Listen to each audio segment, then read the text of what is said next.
Ashari, the great Sahabi. But Abu Musa al-Ashari and the Ashari Aqidah have no connection whatsoever. Al-Ashari is a tribe. It's a tribe. So the person who started this Aqidah, Abu al-Hasan al-Ashari, was from the same tribe as Abu Musa al-Ashari, but Abu Musa al-Ashari, radiallahu anhu, was a Sahabi, a great Sahabi, who had no connection to this Aqidah.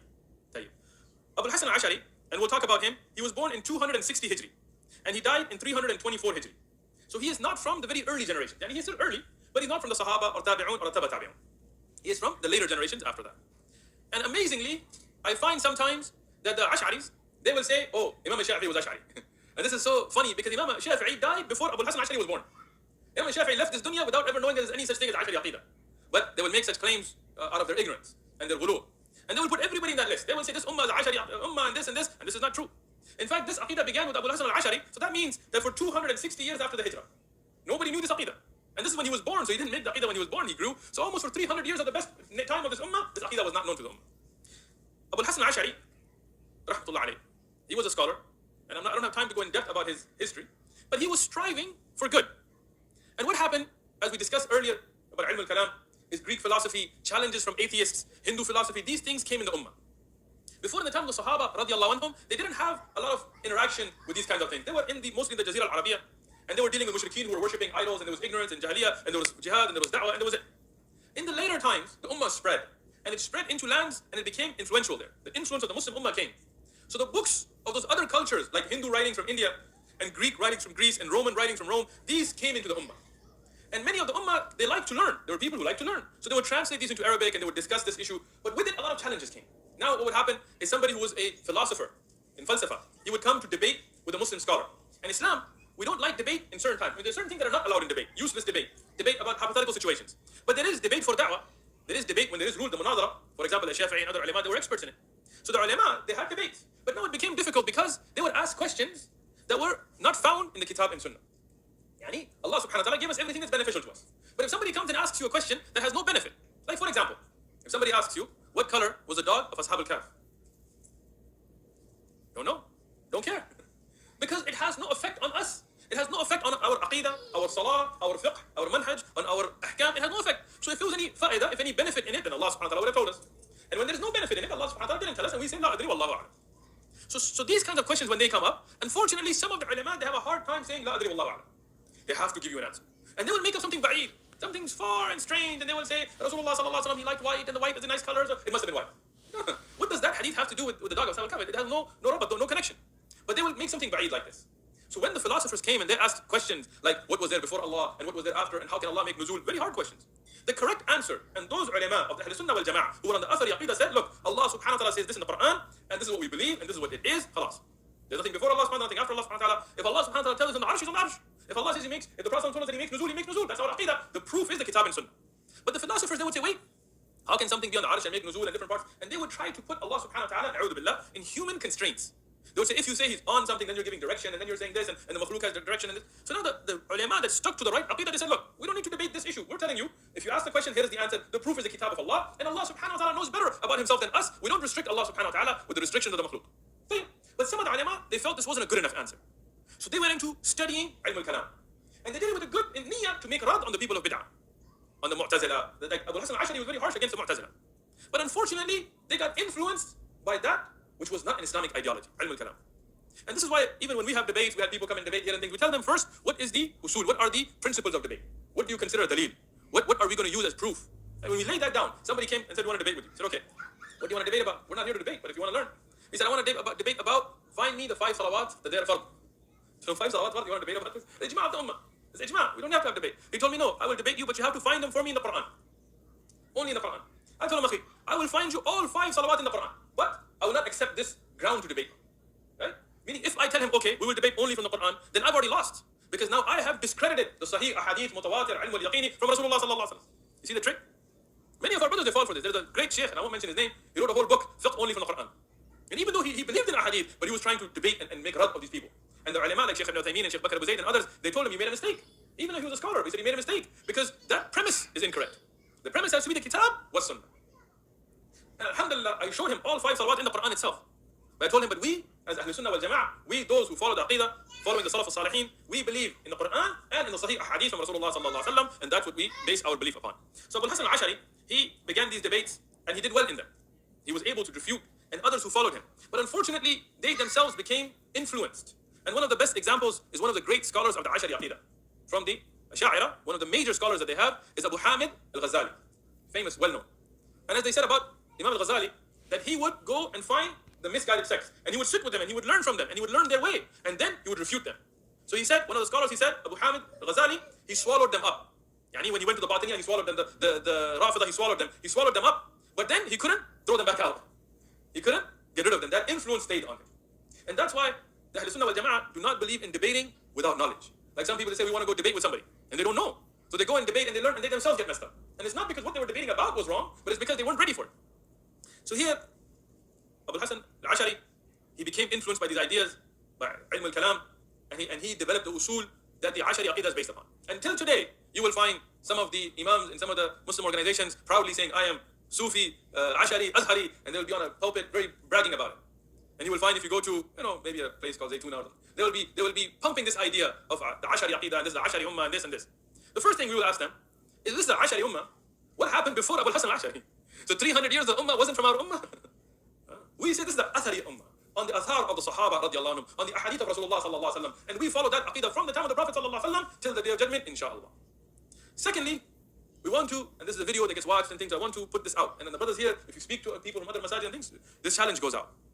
That if you are Ashari, then read the book, which was one of the last works of Abu Hasan al-Ashari before his death, Al-Ibana an Usul al-Diyana.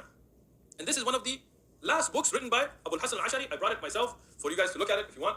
And here he makes tawbah from his own aqidah, from that which he had brought forth. And we know that he died on making tawbah from that aqidah. So we say if you follow him, then follow him in his tawbah as well, make tawbah from the Ashari and the ilm al-kalam and Maturidiyah, and come back to the kitab and sunnah and be on the right path. And you will find many of the ulama of the Ashari aqidah, before death they will say, I die upon the aqidah of the Hanabila, which is they're referring to the Athari aqidah. Or they will say, I die upon the aqidah of the Awam, or the women in the deserts, the Bedouin women, meaning the simple people who have a simple aqidah, and our aqidah, alhamdulillah, is simple. We believe in the kitab of Allah, everything that's in it as it is. We believe in the Sahih Ahadith that Rasulullah sallallahu alaihi wasallam has told us. We believe in the aqidah that the Sahaba radiallahu anhum left us upon. Khalas, easy. We don't need to get into philosophy and Homer and Plato and Aristotle, useless. But the Ashari Aqidah, even though Abu Hasan al-Ashari made tawbah from it, and he wrote an entire book clarifying this, and the ulama of Tariq like al-Dhahabi and others, they recorded that he left that Aqidah. But unfortunately, some of the people, they continue to strive in that methodology. And I want to be very clear, because I don't want to go to extremes either. Not all Ash'aris are on the same Aqidah. There is a wide range between them. So we don't say every Ash'ari is mubtadi' and kafir and this, but we say if somebody ascribes themselves to the Ash'ari Aqidah, that in itself is a problem. Why? Because why ascribe yourself to some man? Ascribe yourself to the Aqidah of Rasulullah sallallahu alayhi wa sallam and the Sahaba radiallahu anhum in the kitab and sunnah. So, and then the usul of it, using ilm al-kalam, is something that we'll discuss again, that there's rad anhum ulama, but there may be somebody who just has some mistakes in Aqidah, and they're still from the Ahl Sunnah wal Jama'ah, even if they're Ash'ari. Right? Because Ahl Sunnah wal Jama'ah has two meanings, and we discussed this earlier. One, a firqa al-najih, and this will be only the Athari Aqidah. And the second is just the general Muslim ummah. And somebody could be Ash'ari or Maturidi or any of these and still be Muslim. We don't make takfir on them just because they have a mistake. But there are Ash'aris whose mistakes were so many that the ulama of Islam, they made takfir on them.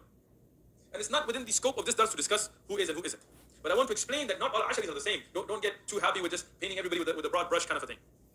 Some of the well-known scholars of the Ash'ari Aqidah, that when you study Aqidah, this is what they study. And subhanAllah, amazingly and interestingly, when you look at the list of the most influential Ash'ari ulama that the Ash'ari put together themselves, Abu Hasan al-Ash'ari will not be on it. Abu Hasan al-Ash'ari will not be on it. Who will be on it? Abu Bakr Baqilani. Abu Bakr Baqilani was a great scholar, but he was a very strong Ash'ari and he made many mistakes in Aqidah. Abu Ishaq al-Shirazi, well-known scholar, very strong, wrote many books, but again, he had many mistakes. Abu Hamid al-Ghazali, Imam al-Ghazali, very famous, great scholar, had lots of knowledge, has many beneficial things he put together. But as we know, he was weak in Ahadith, and he himself put this statement forward. And that's why Imam al-Iraqi, the teacher of Al-Hafidh al-Iraqi, the teacher of Ibn Hajar al-Asqalani, when he wrote a takhrij of Imam al-Ghazali's Ihya Ulum al-Din, he wrote in the Muqaddimah of his takhrij, he said, there is no book on the face of the earth with more mawdu' ahadith than this book. And today, in some Muslim countries and places, if you mention Ihya Ulum al-Din, it's as if, na'udhu billah, you're talking about the Quran. Everything should be in his place. And again, we don't say that he didn't write beneficial things in Shafi'i fiqh. Imam al-Ghazali is one of the authoritative figures in Lugha and many things. He's made amazing works, and we don't say burn his works, but we say that we don't accept his mistakes because of his great personality. He was a very strong Ash'ari. And the next one that I have to mention is Abu Abdullah Fakhruddin al-Razi. Tafsir al-Razi, one of the most famous of the tafasir of Quran that is utilized by Ash'aris, and many people today quote from him, even people, with institutes called al-Bayyina, not mentioning names, they quote a lot from him. And we know that Fakhruddin Razi was a very strong Ash'ari. He was not a mild Ash'ari. He was somebody who was very much into the Ash'ari Aqidah, and he made many mistakes in his tafsir with the relation of Aqidah. And many of the ulama, they made rad on these. So that's why I do not suggest for the awam, to go and take from his tafsir or to take from those ulama that rely upon his tafsir. I do not suggest that for the awam. As my teacher didn't suggest for me, as an imam of Islam, and earlier not suggested. But if you are somebody who knows the aqidah well, and you are a scholar, you're an alim, and you have the ability, then you can go and take the beneficial things, leaving the bad. But for the awam, we do not recommend tafsir razi. For the awam, if you want to read the tafsir of Quran, go to tafsir of Abdurrahman Nasir al-Sa'di. If you want to go deeper, read the tafsir of Ibn Kathir. If you are able to get to the tafsir of Shaykh Abdul Salam al-Rustami, if you want to get to these tafasir like Adwa al-Bayan of Muhammad Amin Shanqiti, these are reliable, good tafasir with good aqidah. Why do you want to go here and there? If you want to go past that and you have ilm and you have the ability to make takhrij, then look at Tabari and look at other books. But if you have no ability to understand, then stick to these tafasir, and this is enough for you to keep you busy for the rest of your life for the layman. For ulama, it's a different issue. The Ashari Aqidah, and we talked about ilm al-kalam and how it spread in the Muslim ummah. And I want to talk about this from the books of the Ashari ulama. I don't want to just give my understanding. So I will quote a little bit from Imam Ghazali in Ihya Ulumuddin when he talks about philosophy and ilm al-kalam. And he talks about that there is geometry and mathematics in it. And he said, this is nothing wrong unless one fears to go over the boundaries from them. And he said, in it is mantiq or logic, which deals with the way in which evidence is to be used. And we discussed this earlier in our durus. But the Ahl Sunnah wal Jama'ah have no need for this usul of mantiq. This is just an usul developed from ilm al-kalam on how to present and what is bayan and what is tafsir and what is this and what is that. Where did you get this from? Ahl Sunnah wal Jama'ah, alhamdulillah, we have the kitab of Allah, we have the hadith, we have ulum of hadith, we have ulum of tafsir, we have mustalahat that we study in these ulum. This is enough for us. So these things again, he says, and this is mantiq, which deals with the way in which the evidence is used and condition of evidence being valid and definition of what constitutes to be evidence. And subhanAllah, you look at this, they don't take that from the kitab and sunnah. He said, these are under the heading of ilm al-kalam. What do they consider daleel? They would have to use Greek philosophy to quantify it and to qualify and to use. Why? Why do we need Aristotle and Plato to tell us something is a daleel? We don't have the kitab of Allah. We don't have Sahih Hadith. We don't have the Athar of the Sahaba. We don't have the Aimma like Imam Abu Hanifa and Malik and Shafi and Ahmad and others. Then he says that there is theology that's again under ilm al-kalam, and then he talks about natural sciences and things. Imam Abu al-Izz al-Hanafi, Imam Ibn Abu al-Izz al-Hanafi, the great scholar who wrote the most famous sharh of Aqidah Tahawiyah. In his sharh of Aqidah Tahawiyah, he says the madhab of the people of Kalam, Ahlul Kalam, has the following 5 principles. Okay, what is the madhab of the people of Kalam? We'll talk about their 5 principles. And this you can reference Imam Ibn Abu al-Izz al-Hanafi in his sharh of Aqidah Tahawiyah. One, that Allah does exist, but He has no reality or essence, no that. And He does not know the details of His creation, na'udhu billah. But He does know about the general terms. Thus they deny that He created the af'al or the deeds of His slaves. And this is a mistake. This is a mistake. It is against the aqidah of Ahl Sunnah wal Jama'ah. It is against the aqidah of Rasulullah sallallahu alaihi wasallam. It is against what we find in the Quran. Huwa ala kulli shay'in alim. Allah subhanahu wa ta'ala knows everything. Our actions are created. They are makhluq. And they're created by Allah subhanahu wa ta'ala. That is the aqidah of Ahl Sunnah. And this is the bid'ah of the Ash'ari. Secondly, they also did not believe in the kitab as their view that Allah subhanahu wa ta'ala does not speak or talk. So the Quran is just something that shines from the active reasons to the purified hearts. But they say that the kitab of Allah is not the kalam of Allah subhanahu wa ta'ala. Na'udhu billah. May Allah preserve us. Allah be far exalted from what they ascribe. They say there is no separate entity that ascends or descends. Rather, in their view, it is all ideas of the mind. They don't believe in the nuzul of Allah subhanahu wa ta'ala to the last sama. It's just something from thoughts. They said the philosophers are the ones who most deny the last day and its events. The people of Kalam, they deny it. When they get into, for example, the alamat of the Sa'ah, they say, well, no, it won't really be Da'wat al-Ard. It's just a metaphor. They won't really be this. It's just a metaphor. And in their view, Jannah and Jahannam are no more than parables for the masses to understand, but they have no reality beyond people's mind. They believe that there is no real Jannah and no real Nar. It is just metaphors, parables for people to understand. And it's against Aqidah Ahl Sunnah wal Jama'ah. What we know is Jannah is a place. Khalidina fiha abada. That the believers will be living in it forever. And the Nar is a place that the kuffar will be living in it forever. Many of the great scholars of Islam, they stood up against these bid'at. And again, let me clarify one more time. I've done it a few times. Because I know somebody's going to be commenting on the video with this. That we don't say that all Asharis held these beliefs. There's a very wide range of beliefs amongst the Ash'ari. But these are beliefs, as Ibn Abu al-Izz al-Hanafi has recorded in his Sharh of Aqidah Tahawiyah, that they held. Imam Ibn Jawzi has also refuted the Ash'ari and many times and said that their shameful facts are they believe there is no Quran in the Mus'haf and no Allah above the samawat and no Prophet in the grave. What does he mean by this? The Ash'ari, they said that there is no Allah above the samawat. They didn't believe in this, even though it's in the Quran. So this is a shame. And Ibn al-Jawzi, the great Hanbali scholar, he made rad on them. And they would say that the prophethood is up to death. Once you die, you're no longer a prophet. They said prophethood was just to give the risalah. When somebody dies, they cannot give risalah. The prophet's no longer a prophet in the grave. Na'udhu billah. We say when Allah SWT chose somebody to be a nabi, even on the day of judgment, they'll be leading their ummah. This is the aqidah of Ahl Sunnah, but this is what they didn't believe. And they believe there's no Quran in the Mus'haf. They said the Mus'haf is not something that can be written. It's not the kalam of Allah. This is just a sign of it, and an example of it. And this again, we don't believe this. We believe the Quran is the kalam of Allah subhanahu wa ta'ala. غير مخلوق. طيب. Ibn Nujaym al-Hanafi, one of the earlier great scholars of the Hanafi madhab, who was on the Athari Aqidah, he made a rad of them. He said acquiring knowledge may be an individual obligation. Yani to get ilm can be fard al-ayn. Fard al-ayn upon every Muslim, which is as much as one needs for their religious commitment to be sound, or it may be a communal obligation, fard al-kifaya. So that means for you to know enough to practice your religion, this is fard al-ayn upon every Muslim. To learn the basics of aqidah, not advanced, but basics of aqidah is fard al-ayn. To know the basics of fiqh, of how to make salah correctly, how to perform the siyam correctly, how to perform hajj correctly, this is fard al-ayn. How to know enough Quran to be able to make your salah. This is fard al-ain. So many things that become fard al-ain. Some things are fard al-kifaya, and this will be something that benefits others. And from it, studying the usul of fiqh and ilm al-qalb, yani tazkiyah in depth, and also learning the depth about what is haram and halal and these kinds of things. And then he said to learn, for example, usul al-tafsir and balagha. This is not fard al-ain on everybody, but this is fard al-kifaya. If somebody from the ummah is doing it, the rest are free from it. And he said some of it can be haram. Some ilm can be haram. Don't say all knowledge is good. No, we want ilm al-nafi'. We want beneficial knowledge. He said some of it can be haram. Like what? The first thing he mentioned, ilm al-kalam. The Hanafi alim. He said the first is haram to learn ilm al-kalam. Then falsafa, then magic, then astrology and witchcraft. All of these things are haram to learn. Even if you're curious about it, it's haram.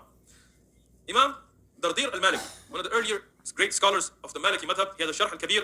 He said it's fard al-kifaya to study usul al-fiqh or fiqh in depth, to study tafsir, ulum of ahadith, to study aqidah in depth, things that may help, such as learning nahu and sarf, and learning balagha, and other things that benefit the ummah like mathematics, even math and science. It can be fard al-kifaya for the ummah to be benefited. Yet it is haram to study falsafa, astrology, and ilm al-kalam. The great Maliki scholar Ibn Dasuqi is famous, and he's got a famous hashia on the Sharh Kabir. When he wrote his hashia on Dardir's statement, he said, this means it is forbidden, it is haram to read the books of the scholars that are mutakallimin, like Al-Baji and Ibn Al-Arabi and Al-Qadi Ayyad, who are Maliki ulama. You see, for the awam, it's haram to read their books, because these are books filled with ilm al-kalam. And Sha'arawi and many of the scholars in our time, they brought ilm al-kalam, and they used ta'wilat, and they brought Fakhruddin Razi, and that's why we don't recommend their durus for the awam. We say, listen to the durus of Shaykh Ibn Uthaymeen or Shaykh Ibn Baz or the great scholars of our ummah, whatever country they may be from, who follow the right aqidah and manhaj, so you can learn what is clear. Now, if you're an alim and you look into the books of Fakhruddin Razi or Zarkashi or Kashaf because you want to benefit from the things that are beneficial from it, and you have enough knowledge to be able to separate from the harm, then you can. But if you're not, then stick to that which is clear. Imam Zakaria al-Ansari, a Shafi'i, one of the great Shafi'i ulama, he said, as for learning falsafa, magic, astrology, witchcraft, and ilm al-kalam, all of this is haram. And I'm showing that the ulama of different madahib, they all agreed on this issue. Also, from those that were the harshest against the Ashari, and those that made the strongest stance against them, were the Hanabila. The Hanbalis were known for their strong stand against them, and that is why Ibn Kathir al-Bidayah wa-Nihaya, he says that this one Ibn Kathir al-Bidayah wa-Nihaya, I have it at home, I can show it to you, we have it in the library here as well. He said any area where there is Hanabila, it is very hard for the people of Bid'ah to be there. If there is Hanabila, the people of Bid'ah, it becomes hard for them to live there because they are the harshest in making rad on Bid'ah. And even though he was a Shafi'i alim, but he showed this. So when we look at Imam Mansur al-Buyuti, the great famous scholar, in his Sharh of al-Iqna, which is called Kashf al-Kina, Sharh al-Iqna, he writes that the opposite of Shari'i evidence, yani that which is beneficial, the evidence and knowledge of Sharia, the opposite of that is haram, or sometimes it's makruh. Haram knowledge, what is the type of haram knowledge? In Kashf al-Kina, in the Mu'tamid Hanbali book, he says the haram knowledge is ilm al-kalam, is haram, in which they argue on the basis of reason and speaking in a manner that contradicts what is in the sound and sahih ahadith. It's very important for us to understand. And we can look at the works of Shaykh al-Islam Taqiyuddin ibn Taymiyyah, and this is what Imam Mansur al-Buyuti says, that if they speak, the people of ilm al-kalam, then they speak on reason, and they leave the basis of ahadith only, meaning they don't stick to that on basis of textual evidence. And this is not the way of the Ahlul Sunnah wal Jama'ah. And what is meant by the words of Taqiyuddin, yani Shaykh al-Islam ibn Taymiyyah, in his commentary, he explains even better. He says haram knowledge includes falsafa, magic, sleight of hand, astrology, and ilm al-kalam. Imam Mansur al-Buyuti is quoting Taqiyuddin ibn Taymiyyah, Shaykh al-Islam, in Kashf al-Qina, and showing that the Hanabila thought this to be haram. The Ash'ari originally started with good intention. I don't want to make them seem evil here. They started with good intention, but many of people, even the Khawarij and others, they may have started or had some good intention, but they didn't. They went off the right path. And they left the Kitab and Sunnah and the sticking to it. And when you go off the right path, it takes a person away from the right path. And I will quote to you some of how misguided the Ash'ari began. They started to say that the ilm al-kalam begins with another and istidlal. Yani to make an inspection and infer a meaning. And you look at something and you try to figure out a meaning from it. And they took a lot of this from the Greek philosophers. And even many scientists today, they use the idea of clinical trials and things kind of based on the same idea. And using it in the things of worldly matters, no problem with this, but in religion, no. So they said it begins with nadar wa istidlal. And they said, from the Asharis, that this is the first of the wajibat upon every mukallif. Otherwise, he's considered to be blameworthy, muqallid, a sinner, or even a kafir. So their principle of nadar and istidlal, they say it's a greater obligation on a mukallif than to study the Quran, or to learn the Aqidah, or to get to know al-Asma al-Husna, or Tawheed al-Uluhiyyah or Rububiyyah. They would say that knowing this is a greater fard. And if you're mukallif, you're past the age of bulugh, and you have the same mind, and you're Muslim, and you don't study ilm al-kalam, you're kafir. Ajib. Now, not all of them held this, but one of the famous Ashari al-Juhayni, he mentioned this in his book, Al-Shamil fi Usul al-Din. They would say that the aql is superior to naql. And this is from the Mu'tazili ideas. They would say that the proof of intellect is superior to wahi. And this you will find many times when they would make rad of the nusus of the Quran and Sahih Hadith based on aql, and they would say that this has a greater hujjah. They would say the reality of iman is only tasdeeq, only time in tasdeeq, no actions from the ajza, and we talked about this already, and the Ahlul Sunnah wal Jama'ah, they disregard this. And many of them, they took ta'wil, to make ta'wil of the Asma al-Husna to be fard, to be a wajib. And I have references from their books if anybody wants to look more detail on this. They would say there's no Quran on the earth based upon their view that Allah does not speak. Na'udhu billah. They would say there's no prophet in the grave because prophethood ends at the end of life. They would say there's no Allah above the samawat because that's giving direction and space and this and that and this. Alhamdulillah, the ulama of the Ahl Sunnah wal Jama'ah, especially the Hanabila, they made rad of them. The great Imam of the Hanabila, Muwaffiq ibn Qudama, Shaykh al-Islam Muwaffiq ibn Qudama, he wrote many books to make rad upon the Ash'ari particularly. But he had a famous debate, and I will read to you from this debate. It's very important for us to understand. So, the Asharis, they got together in a large group actually to debate Muwaffiq ibn Qudama, and he was alone in debating with them. And this has been reported through mutawatir asanid. And it's not a hadith, but even historical incident, we checked to make sure it actually happened. So it's reported through many different reports that the ulama of tariq have checked to make sure that it's authentic. So when the Sha'ira, they had a panel of scholars. They didn't have one, they had a whole panel against Ibn Qudama by himself. The Sha'ira, they said, the speech of Allah, the Quran, is one whole entity which cannot be divided. For anything that is eternal can be indivisible. You understand? They said that according to Greek philosophy, anything that is eternal, it never ends, cannot be separated, it cannot be divided. So they say that if you say that the Quran is the words of Allah, then it cannot be revealed to the earth. Because if it has to do with Allah, then it cannot be that some of the kalam of Allah is with him and he reveals some of it. Now this has no basis in the Quran or Sunnah. What is their dalil? Greek philosophy. Why do we need Greek philosophy? Well, they put this out there. Muwaffiq ibn Qudama, he responded to this saying, he said, then your belief implies that the Torah, the Bible, the Quran are all the same. And the one who memorizes a verse has memorized the whole Quran. And that Allah subhanahu wa ta'ala's prohibitions are the same as what he permits. SubhanAllah, he made a beautiful rad. He said, if you say that, then that would mean there's no difference between the Injil, the Torah, the Zabur, and the Quran, because they're all from Allah subhanahu wa ta'ala. And if you say it cannot be divided, then if you memorize one ayah, then you would mean that you memorize all of the kalam of Allah subhanahu wa ta'ala. Which showed them and the awam that they were upon ignorance. The Sha'ira, they said that if Allah speaks with sound and letters, it implies that Allah has a tongue, a throat, and lungs, since this is the only way one speaks. They said that if you say that Allah subhanahu wa ta'ala spoke to Musa alayhi salam, we say Allah subhanahu wa ta'ala spoke to Musa alayhi salam. He said if you say that, then you mean he has a tongue, that he has lungs, that he has organs, that he has a throat, because that's how a person speaks.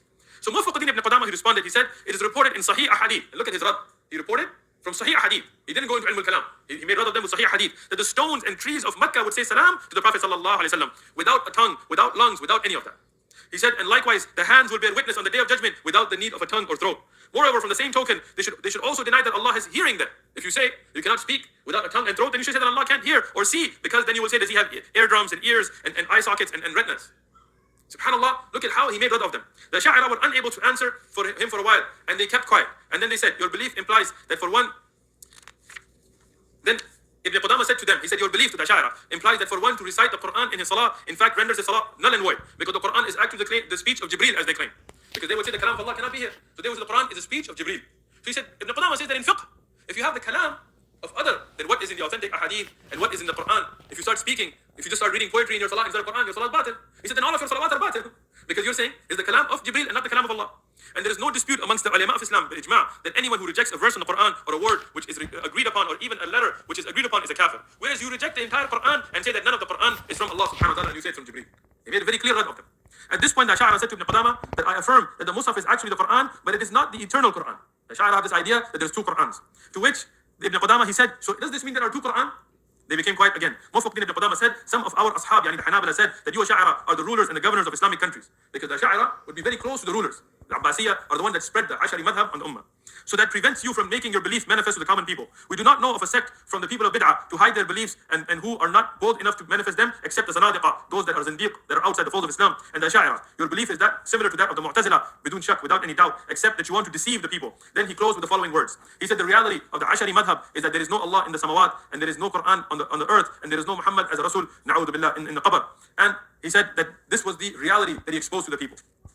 Now, there's many more aspects of the Ashari Aqidah we could discuss, but I will stop. And I mention some of these because, like the past, the Asharis today, they try to deceive the masses. You get Qaradawi out there saying that this is the Ashari Ummah. You get people coming together in conferences in Ghazni saying that this is the Ahl Sunnah wal Jama'ah, the Maturidiyya, and the Ash'ari, and that's it. And they try to deceive the Ummah and say, all of the ulama of Islam are Ashari. Subhanallah, this is kadab.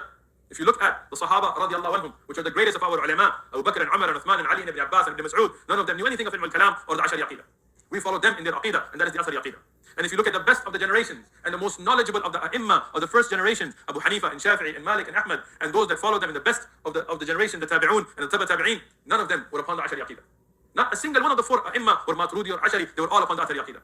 And that's why those of their followers that went astray today, they will say, I'm Maliki in fiqh and Ashari in Aqidah. If you love Imam Malik so much, why aren't you Maliki in Aqidah? I'm Hanafi in fiqh, but I'm Maturidi in Aqidah. Why aren't you Hanafi in Aqidah? I'm Shafi'i in fiqh and Ashari in Aqidah. Why aren't you Shafi'i in Aqidah? Because Imam Abu Hanifa and Malik and Shafi'i and Ahmad were upon the Athari Aqidah. And those scholars after them, like Al-Barbahari And after them, for example, Shaykh al-Islam Taqiyuddin ibn Taymiyyah, and before him, from Majduddin ibn Taymiyyah, and Mufaquddin ibn Qudama, and Ibn Kathir, and Al-Dhahabi, and Al-Tabari, and from the past, and the middle of the Ummah, till our time, there have been strong Ibn Rajab and others, ulama on the right aqidah, and we hope from Allah subhanahu wa ta'ala, till the day of judgment we will have them. And this is the aqidah of the majority of the Ummah. The Asharis and Maturidi are not the majority. Even if they have many ulama and many madaris, because if you go to the Awam in the Muslim Ummah, they know nothing of ilm al-kalam. If you ask them, they believe in the Quran, and they believe in the Prophet sallallahu alaihi wasallam, and that is the pure aqidah. So we ask Allah subhanahu wa ta'ala to protect us. It's very important to know about this, because in our country and in our city and in our state and in our time, there are Ashari trying to deceive the Ummah, and there are Maturudis trying to deceive the Ummah, and when you tell them, do you say this, do you say this, they hide their aqidah. But when you listen to them in depth, or you get their books, the reality comes forward. May Allah subhanahu wa ta'ala protect us. Jazakumullah khair.